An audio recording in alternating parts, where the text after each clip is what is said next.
কি রে, তোর চুল তো হেভি সুন্দর রে। পাগলা আমার বাপের চুল ভালো, আমার চুল ভালো হবে না? ওটা সজীব পাগলা না? ওই সজীব পাগলা, এমনি আয়।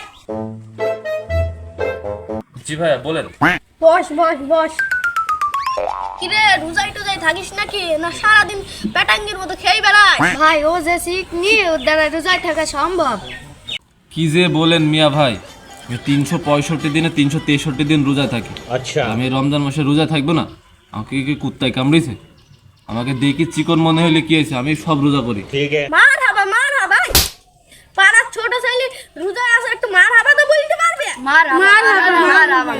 কি রে, তো খিদি মিদি লাগেনি তো? আমি একদিন খেয়ে 15 দিন পর্যন্ত থাকতে পারি। আচ্ছা। আমি 1 মাস রোজা করবো, অনলি 2 দিন খাবো। ठीक है সেই শক্তি আমার আছে, বুঝতে পারছেন? শুধু রোজা রাখলে হবে না, নামাজ কালামও পড়তে হবে, নইলে তোর রোজা পঙ্গু ড্যাংরা হয়ে যাবে। আর মানুষ দেখানো রোজা করা যাবে না, আল্লাহকে খুশি করানোর জন্য রোজা করতে হবে। ভাই আজান দিছি না? হ্যাঁ তো আজান দিছিস, নামাজটা পড়ে আসছিস। আমরা গেলাম, নামাজ কালাম কিছু পড়িস। अच्छा अच्छा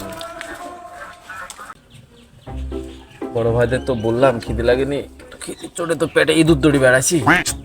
কেবল 1টা বাজে বেলা, কি যে করি, খিদিতে তো আর থাকতে পারছি না।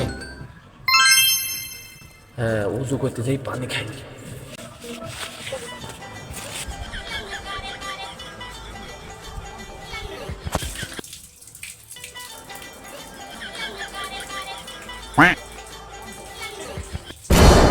কি রে সজীব, তুই না রোজাই ছিলি, পানি খাবি কেন? তুই তো খুব মিথ্যি কথা বলিস।